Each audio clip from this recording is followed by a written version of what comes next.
तो बच्चों, आज हम पढ़ेंगे कविता थोड़ी धरती पाऊं, जिसके कवि का नाम है सर्वेश्वर दयाल सक्सेना जी। इस कविता के माध्यम से कवि हमें बताना चाहते हैं कि हमें अधिक से अधिक पौधे लगाने चाहिए, क्योंकि पेड़ पौधे हमारे जीवन के लिए बहुत लाभदायक हैं। इस कविता के माध्यम से कवि पर्यावरण को बचाने के लिए कह रहे हैं।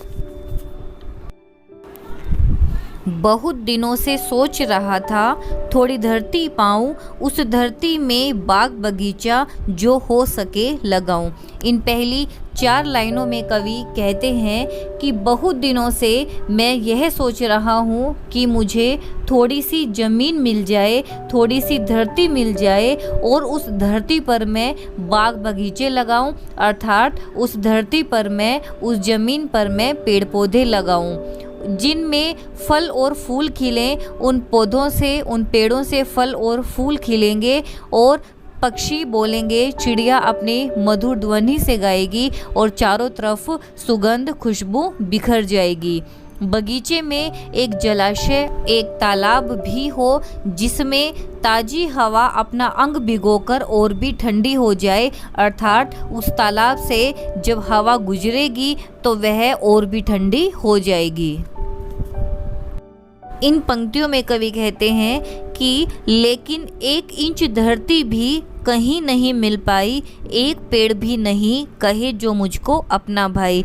कवि को कहीं पर भी 1 इंच धरती भी नहीं मिली, अर्थात कहीं भी उसे साफ वातावरण नहीं मिला, साफ पर्यावरण नहीं मिला, जहाँ पर वो अपने सपनों को पूरा कर सके, जहाँ पर वो बाग बगीचा लगा सके। कहीं पर भी उसे ऐसा साफ स्थान नहीं मिला जहाँ पर वो एक पेड़ लगा सके, या जहाँ पर एक पेड़ हो जो कवि को अपना भाई कह सके। अगली पंक्तियों में कवि कहते हैं कि हो सकता है पास तुम्हारे अपनी कुछ धरती हो, फूल फलों से लदे बगीचे और अपनी धरती हो। इन पंक्तियों में कवि बच्चों से कहते हैं कि संभव है तुम्हारे पास तुम्हारी अपनी ज़मीन हो, फल फूल से लदे हुए बाग बगीचे भी हो, या तुम्हारे पास अपनी कोई खाली ज़मीन हो, या हो सकता है कि थोड़े बहुत फूल फल वाली तुम्हारे पास खुशबू वाली ज़मीन हो, फिर कुछ खेत हो जिसमें फसलें लगी हो, और यह भी संभव है कि उसमें पशु घूमते हो या आंगन में पक्षी चहकते हो। इसके बाद कवि कहते हैं तो विनती है यही, कभी मत उस दुनिया को खोना, पेड़ों को मत कटने देना, न चिड़ियों को रोना। कि अगर तुम्हारे पास तुम्हारी अपनी ज़मीन है, तुम्हारे पास साफ वातावरण है, साफ पर्यावरण है, तो उसे कभी भी खराब मत होने देना। अपने इन पेड़ों को, इस अमूल्य संपदा को कभी ख़त्म न होने देना, और पक्षियों को कभी रोने मत देना।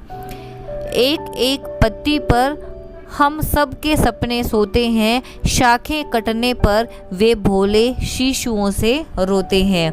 कवि कहते हैं कि पेड़ों, वनस्पतियों की एक एक पत्ती हमारे लिए मूल्यवान है, क्योंकि वे हमारे सपनों को आधार देते हैं।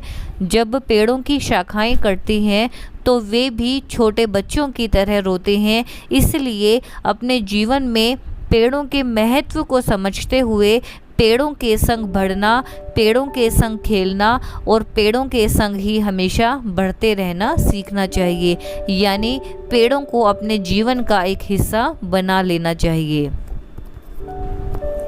आगे कवि कहते हैं, बच्चे और पेड़ दुनिया को हरा भरा रखते हैं, नहीं समझते तो दुष्कर्मों का वे फल चखते हैं। आज सभ्यता वहशी बन पेड़ों को काट रही है, जहर फेफड़ों में भरकर हम सबको बांट रही है। अर्थात कवि कहते हैं कि इस संसार की हरियाली और खुशहाली का आधार पेड़ और बच्चे हैं। जो इस बात को नहीं समझते उन्हें बाद में पछताना पड़ता है।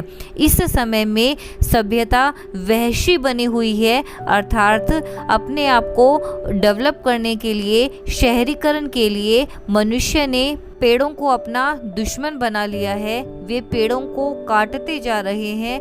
पेड़ों के कटने से हवा जहरीली हो रही है, जिससे मनुष्य बीमार हो रहा है। तो हमने जाना कि इस कविता में कवि बताना चाहते हैं कि हमें पेड़ पौधों को नहीं काटना चाहिए, और अगर हम अपने पर्यावरण को, अपनी पृथ्वी को हरा भरा देखना चाहते हैं तो हमें अधिक से अधिक पेड़ लगाने चाहिए। अगर हम ऐसा नहीं करेंगे तो हमारा भविष्य अंधकार में हो सकता है।